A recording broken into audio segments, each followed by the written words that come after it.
আসসালামু আলাইকুম ভিউয়ার্স, এই মুহূর্তে ব্রেকিং বিষয় নিয়ে হাজির হলাম। এবার আপনাদের মাঝে তুলে ধরতে যাচ্ছি কিছু লোমহর্ষক স্বীকারোক্তির কথা। এবার কিভাবে ভারতের জঙ্গল থেকে আটক হওয়ার পর তার কাছ থেকে কিছু তথ্য বেরিয়ে আসলেও তা জানলে রীতিমতো অবাক হবেন। তিনি কত লাখ টাকাতে চুক্তি করে দেশ থেকে পালাতে চেয়েছিলেন, তার সাথে কারা বেইমানি করছে, এ সকল বিষয় নিয়ে বিস্তারিত বিষয় জানতে পারবেন। আটকের হওয়ার পর সেই দীপ্তির সঙ্গে দুর্ব্যবহার যে করেছিলেন, রাজাকার বলে গালি দেয়া, সে বিষয়টি নিয়েও তথ্য প্রকাশ করেছেন। আরো কি কি বিষয়ে স্বীকারোক্তি উঠে আসলো তা জানতে পারবেন বিস্তারিত প্রতিবেদনে। এরপর জানতে পারবেন গুম, খুন ও মানবাধিকার লঙ্ঘনের মাস্টার মাইন্ড ৮ জনের নাম প্রকাশ পেয়েছে। আপনারা অবাক হবেন এই ৮ জন কারা, এবং সেই সাথে তাদের যে মানবাধিকার লঙ্ঘনের যে বিষয়গুলো তা উঠে এসেছে, রীতিমতো চমকে যাবেন। এবং সব শেষে জানিয়ে দেব যে আকর্ষণীয় বিষয়টি, এবার চুক্তির অধীনে অর্থাৎ ভারতের সাথে যে চুক্তি হয়েছে, বন্ধু বিনিময় চুক্তি, সেই বিষয়টির মাধ্যমে শেখ হাসিনাকে আনা কতটা সহজ বা কঠিন হবে, সে বিষয়গুলো নিয়ে থাকছে বিস্তারিত একটি বিষয়। আশা করি ভিডিওর শেষ অংশে আকর্ষণীয় বিষয়টা দেখবেন। এতক্ষণ শুনছিলেন শিরোনাম, এবার বিস্তারিত।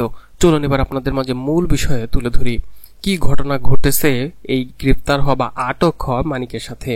ইতিমধ্যে আপনারা জানেন যে ভারতে পালাতে গিয়ে তিনি আটক হয়েছেন, তবে তার কাছ থেকে যে স্বীকারোক্তি পাওয়া গেছে তা রীতিমতো চমকে যাবেন। চলুন আগে আপনাদের মাঝে এই 12 দিন আগের কথা কিছু তুলে ধরি। সেই দীপ্তির সঙ্গে কি না দুর্ব্যবহার করেছিলেন, তাকে রাজাকারের বাচ্চা বলে গালি দেয়া। এই বিচারপতি মানিকের এই অবস্থা হবে কেউ কল্পনা করেছে? মাত্র 12 দিনের ব্যবধানে আকাশ থেকে পাতালে পড়ে গেছে। যাই হোক, আপনাদের মাঝে তুলে ধরতে যাচ্ছি বিচারপতি মানিক চ্যানেলের টকশোতে রাজাকারের বাচ্চা বলে গালি দিয়েছিল সেই দীপ্তি চৌধুরীকে। এই বিষয়টি নিয়েও কিন্তু যারা আটক করেছে তারা প্রশ্ন করে, এবং প্রশ্নের জবাবে সেই টকশোতে উপস্থাপিকা দীপ্তির কাছে তিনি ক্ষমা চেয়েছে বলে সেই স্বীকারোক্তিতে তিনি উল্লেখ করেন। শুক্রবার আনুমানিক রাত 11টার দিকে তাকে আটক করা হয় বলে নিশ্চিত করেছে বিজিবির জনসংযোগ কর্মকর্তা শরীফুল ইসলাম। তিনি বলেন, সাবেক বিচারপতি মানিককে কিছুক্ষণ আগে সীমান্ত থেকে আটক করা হয়েছে। ভারতে পালানোর চেষ্টাকালে তাকে আটক করা হয়। আটকের সময় একটি ভিডিও বার্তা সামাজিক যোগাযোগ মাধ্যমে ভাইরাল হয়েছে এবং সেখানে রেকর্ড করা হয় ভিডিওতে দেখা যায় বিজিবি সদস্যরা তার পরিচয় জানতে চান। সে সময় নিজের পরিচয় স্বীকার করে মানিক বলেন, আমি বিচারপতি মানিক। দেশ ছেড়ে পালাচ্ছিলেন কেন? এমন প্রশ্নের জবাবে এই মানিক বলেন, প্রশাসনের ভয়ে আমি দেশ ছেড়ে পালানোর চেষ্টা করেছি। সঙ্গে সঙ্গে কি আছে তার সঙ্গে সে বিষয়টি জানতে চায়। তিনি বলেন, গতকাল আমার কাছে অনেক টাকা ছিল, আমাকে মেরে 60 থেকে 70 লাখ টাকা নিয়ে গেছে দুজন। এখন আমার কাছে শুধু ব্রিটিশ পাসপোর্ট, বাংলা পাসপোর্ট আর কিছু টাকা আছে। বিজিবি সদস্যদের এক প্রশ্নের জবাবে মানিক আরো বলেন, আমি কোনো জুলুম করিনি, বিচারের রায় যা এসেছে আমি সে রায় দিয়েছি। এই সকল বিষয়ে তথ্য দেন। তবে একজনকে বলতে শোনা যায়, এটি হচ্ছে বিচারিক বিষয়, তার বিচারের পর এমন তথ্য বেরিয়ে আসবে তিনি জুলুম করেছেন কি করেননি। তার স্বীকারোক্তিতে আরো উঠে এসেছে কত টাকা কন্ট্রাক্টে এসেছিল ভারতে। এমন প্রশ্নের জবাবে তিনি বলেন, 15,000 টাকায় আসছিলাম, ওটা আমি দিয়ে দিছি। এরপরে 2টি ছেলে আমাকে মারধর করে সব টাকা নিয়ে গেছে। সেখানে টাকার পরিমাণ প্রায় 60 থেকে 70 লাখ টাকা, এমনটা দাবি করেন তিনি। কোথায় আপনাকে মারধর করা হয়েছে, বর্ডারে নাকি ভেতরে? এমন প্রশ্নের জবাব দিতে বিচারপতি মানিক বলেন, ইন্ডিয়ার ভেতরে আমাকে মারধর করা হয়েছে। এখান থেকে তার কাছে প্রায় 60 থেকে 70 লাখ টাকা নিয়ে যায়। 22 আগস্ট এই সাবেক বিচারপতি এইচ.এম. শামসুদ্দিন চৌধুরী মানিক জাতীয় সমাজতান্ত্রিক দল জাসদ সভাপতি হাসান হলাকিনু ও ওয়ার্কস পার্টির সভাপতি রাশেদ খান মেননের বিরুদ্ধে জিয়া পরিবার নিয়ে বিরূপ মন্তব্যের অভিযোগে মামলা দায়ের করা হয়েছিল। চলুন এবার আমরা জেনে নেই যে বিষয়টি গুম ও খুন মানবাধিকার লঙ্ঘনের যে 16 জন নামের তথ্য বেরিয়ে আসলো তা রীতিমতো অবাক হয়ে যাবেন। হাসিনা পালানোর যাওয়ার আগ পর্যন্ত আওয়ামী লীগের ক্ষমতায় ছিল টানা 15 বছর 7 মাস, অর্থাৎ প্রায় 16 বছর।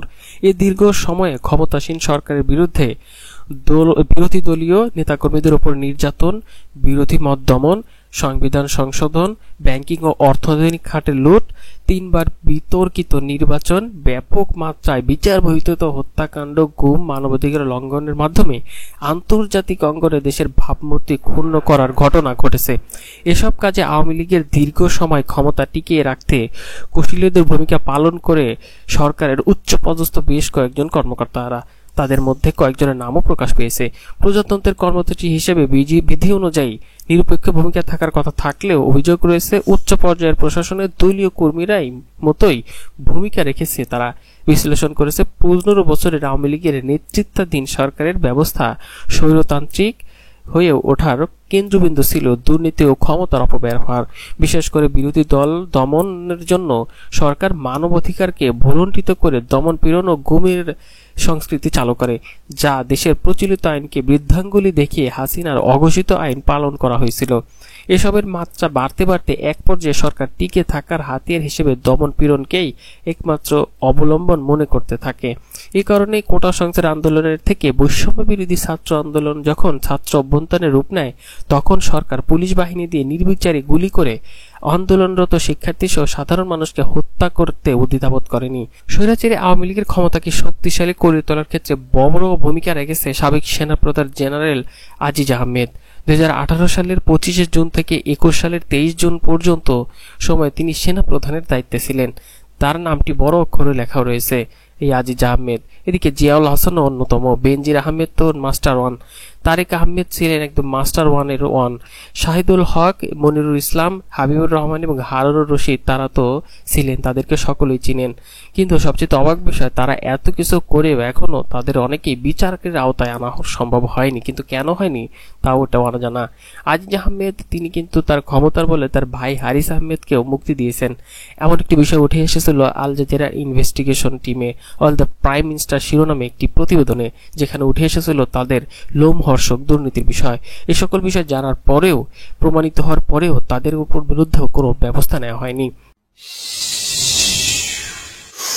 এবং সব শেষে যে আকর্ষণীয় বিষয়টা তুলে ধরতে যাচ্ছি, কিভাবে চুক্তির অধীনে ফিরিয়ে আনা কঠিন হবে শেখ হাসিনাকে, সে বিষয়টা অনেকেই তথ্য দিয়েছেন। বাংলাদেশের সঙ্গে ভারতের 2013 সালে প্রত্যর্থপূর্ণ চুক্তি সই হয়েছিল ভারতের। এই চুক্তির বিভিন্ন ধারা ইঙ্গিত করে বিশ্লেষকরা বলছে, ফৌজদারি মামলার বিচার করতে বাংলাদেশের সাবেক প্রধানমন্ত্রী শেখ হাসিনাকে ভারত থেকে দেশে ফিরে আনা কঠিন হবে। এক্ষেত্রে শেখ হাসিনার বিষয়টি ভারতীয় কর্তৃপক্ষের কাছে রাজনৈতিক হিসেবে বিবেচিত হতে পারে বলেও অনেকে মতামত দিয়েছে। ইকোনমিক্স টাইমসের এক সংশ্লিষ্ট প্রকাশিত প্রতিবেদনে বিএনপির মির্জা ফখরুল ইসলাম আলমগীরের একটি বক্তব্যের সূত্র ধরে বলা হয়েছে, বিএনপি ভারতের কাছে ক্ষমতাচ্যুত প্রধানমন্ত্রী শেখ হাসিনাকে প্রত্যাবর্তনের দাবি জানিয়েছে, কিন্তু দুই দেশের প্রত্যর্পূর্ণ চুক্তির উল্লেখ করা হয়েছে। রাজনৈতিক প্রকৃতির ক্ষেত্রে প্রত্যর্পূর্ণ কার্যকর করা যাবে না। এ বিষয়ে বিশেষজ্ঞরা 2013 সালে স্বাক্ষরিত বাংলাদেশের ভারত প্রত্যর্পূর্ণ চুক্তির 6 নম্বর ধারাকে নির্দেশ করেছেন।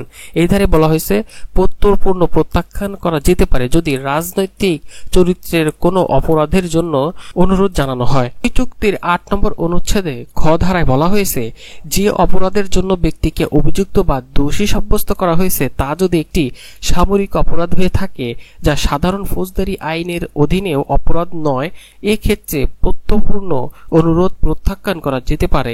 চুক্তির মধ্যে এই সকল বিষয় থাকায় এই জন্যই শেখ হাসিনাকে দেশে ফিরিয়ে আনা কঠিন হবে বলেও মতামত দিয়েছে। দেশে ফিরিয়ে এনে তার বিচার কার্য করা কতটা কঠিন তা এখান থেকে বোঝা যায়। এখন ভারত শেখ হাসিনাকে বাংলাদেশের কাছে হস্তান্তর করবে কিনা সেটাও কিন্তু ভবিষ্যতে গেলে বোঝা যাবে। তবে ভারত এবং শেখ হাসিনার মধ্যে যে সম্পর্ক, মনে হয় না ভারত বা এই শেখ হাসিনাকে